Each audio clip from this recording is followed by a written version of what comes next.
Praises to the Most High Yahweh by Shem Yahushai. Double honors to the elders and apostles of GMS rule well. Shalom to the hopeful elect. Now, I saw this thing. Psychologically, you're literally been silent for following the narrative and trusting the news and not questioning anything. You're all doing a great job complying with the narrative. There's definitely not a psychological operation happening when you're convinced of a reality that's based on fear that has nothing to do with what's actually happening. Fuck you! You fuck! You shut the fuck up! You shut the fuck up! You shut the fuck up! Dude, I'll fucking kick you. Get the shit like hey, get the fuck out of here! You're fucking insane, bro. Get the fuck out of here! Get the fuck out! Get the fuck out of here! Get the fuck out of here! You're insane, bro. Dude, you're insane. Get the fuck You away really from should this have guy. rolled his window Dude, down, get the man. fuck out of here, man. I'm gonna kick you in the fucking head. We're trying to wake people up because you've been psyoped. We love you people, but you've been psychologically, you're literally been psyoped. Okay, are you happy now? But you've been psychologically, you're literally been psyoped for following the narrative and trusting the news and not questioning. And when he said, "Are you happy now?" you can hear my man saying, "I am." I'm telling you, these people are bugged out here. If you really look at how people are behaving, like the way that they have no patience for like the smallest things, it just shows you how completely like got in the mind that these people are. This is Isaiah 30:10, which say to the seers, see not, and to the prophets, prophesy not. Unto us right things, speak unto us smooth things, prophesy deceit. Get you out of the way, turn aside out of the path, cause the Holy One of Israel to cease. Cause the Holy One of Israel to cease before us. Wherefore thus saith the Holy One of Israel, because ye despise this word and trust in oppression and perverseness and stay thereon, therefore this iniquity shall be to you as a breach ready to fall, swelling out in a high wall, whose breaking cometh suddenly at an instant. So this guy ain't trying to hear anything, right? You know, you're gonna sit and tell this guy that, you know, he should be wearing masks and that this is a psyop and that this is bullcrap. You know, he's gonna be swinging a friggin' bike at you, man. I mean, that's like a mobile. I mean, I was something or as Pacific Islander, but you know, you could just tell he's just God. Like these people cannot be reasoned with. So you're really wasting your time. That's why the Lord said, you know, preaching is a foolish thing, because you're trying to reason with these people, and these people are not reasonable. You know, they don't want to hear anything that goes against their worldview. You know, they wanna hear, you know, all the smooth things. They wanna know that their government is right and loves them, you know, and wants to cradle them in their bed. You tell them that the government's trying to kill them, and you know, all of this stuff is just leading to, you know, the mark of the beast and more oppression. These people are looking at you like there's something wrong with you. It doesn't make any sense. It's like the frog in a boiling pot. These people are only gonna realize, you know, once it's way past the point of return, and it's already past the point of return, because you can just see these people go along with anything that these people say. And this is Revelation 10:9. And I went unto the angel and said unto him, give me a little book. And he said unto me, take it and eat it up, and it shall make thy belly bitter, but it shall be in thy mouth sweet as honey.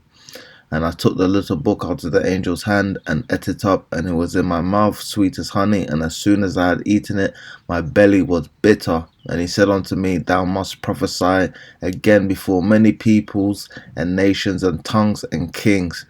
So this truth, you know, you come into it and it seems sweet, because you're looking at the world and it doesn't make any sense. And you know, the scriptures put everything in its right, you know, in its right perspective, and it seems good to you. You know, it's good, but then when you really take it on board, where it is you know, it's a light yoke, but you know, being in the world makes it a lot heavier than it should be, because the world is so at odds with the scriptures that it's like, even though it's easy, the world makes it difficult, because the world is completely adverse and contradictory to everything that the scriptures are, you know. It's not a difficult thing to take a day off on the Sabbath and chill out for the day. You know, that's easy. You know, and you read your scriptures. You know, you pray or whatever the case may be. But now you got work. You know, you got people telling you to go places for you, asking you favors. You know, you might have to cook the day before, or you know, at the evening, because you got work the next day and it goes against your schedule. So because the world is so adverse to what the scriptures are, you know, it makes it more difficult than it has to be. But at the end of the day, you know, I don't know about anyone else, but I'd rather be, you know, what is it? As David said, I'd rather be a doorkeeper in the house of the Lord than, you know, live than to dwell in the tents of wickedness.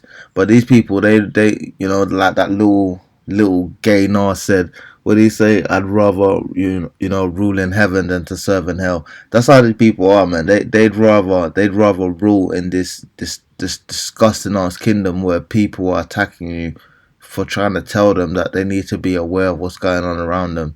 Like you're trying to help someone and they're trying to spit at you and attack you. These people are gone, man. Isaiah 5:20. Woe unto them that call evil good and good evil, that put darkness for light and light for darkness, that put bitter for sweet and sweet for bitter. Woe unto them that are wise in their own eyes. See, he thinks he knows something, but he don't. Because if that man really wanted to, he had all rights to go out the car and whoop his ass or call the police and get him arrested. And now you got a charge because you can't control yourself, because you got a demon jumped on you and made you act like an idiot and prudent in their own sight. Woe unto them that are mighty to drink wine and men of strength to mingle strong drink, which justify the wicked for reward and take away the righteousness of the righteous from him. So these people think they know something, you know, but when you really examine, when you really ask them certain questions, you can tell they don't know anything, and they're completely exposed through just basic questions. Like people ask, you know, you don't vote, why don't you vote? And I'm like, well, you vote, do you think you make a difference? And you can see the little cogs in their mind just flicking over, trying to make sense of it. And they know they're really and truly not doing anything, because they'll say yes, and if they say yes, and I'll say, you know, well, if you didn't vote, do you think it would have affected the outcome? Well, one vote can make a difference. Really? Everything that you do, you know, you want these people to lower the taxes, to do this for you, to do that for you. They do the complete opposite, and yet every single year you go and you try to change these people's minds, and you feel like these people are good for you. You see these people experiment on you, tell you all kinds of things. How what's it called? You know how asbestos was good for. They use asbestos to line, you know, the buildings, and then they found out it's cancer causing. The same way they used to tell pregnant women, you know, and I might have to do a lesson on that. They used to tell pregnant women that it was okay to smoke and it was good for the baby, and then, you know, 50 years later they're saying, you know, smoke causes cancer. So this man's science is just, it's just anarchy. You know, it doesn't make any sense. It's destructive. That's why the scriptures talk about, you know, a physician of no value, because everything that this man does is just not helpful to anybody in any way. It's destructive. Titus 1:16. They profess that they know Yahweh, but in works they deny him, being abominable and disobedient, and unto every good work reprobate. I'm gonna start at the beginning. This is Titus 1:13. This witness is true, wherefore rebuke them sharply, that they may be sound in the faith, not giving heed to Jewish fables and commandments of men. You know, you gotta wear a mask. You gotta stay 6 feet from each other. All of these are commandments of men that turn from the truth, because the truth is, you know, it doesn't matter how close or how far you are from somebody. That's not how diseases and viruses are transferred. Unto the pure all things are pure, but unto them that are defiled and unbelieving is nothing pure, but even their mind and consciousness is defiled. And it talks about being seared with a hot iron. And this man is just gone, man. Just look at him. You've been psychologically... What animal? You've literally been silenced for following the narrative and trusting the news and not questioning anything. You're all doing a great job complying with the narrative. There's definitely not a psychological operation happening when you're convinced of a reality that's based on fear that has nothing to do with what's actually happening. Fuck you! You shut the fuck up! You shut the fuck up! You shut the fuck up! Dude, I'm fucking shut the fuck up! Hey, get the fuck out of here. You're fucking insane, bro. Get the fuck out of here. Get the fuck out. Get the fuck out of here. And you know what? This is just an extreme. This is just extreme of what the men on the highways are doing. Because whenever the men of the Lord preach the word, you have all these demons that get riled up. In the same way, when you tell the truth, people actually get riled up. They find it offensive. This society finds the truth offensive. They find the truth oppressive. They literally relish in wickedness. They find a lie to be the truth. You can't reason with these people. That's why the Lord needs to come back and just melt this whole place. Because at the end of the day, these people will not be reasoned with. There's no convincing them. You can't argue with a fool. All praises to the Most High, Yahweh Hashem Yahweh Shai. Double honors to the elders and apostles of GMS who rule well. Shalom to the elect.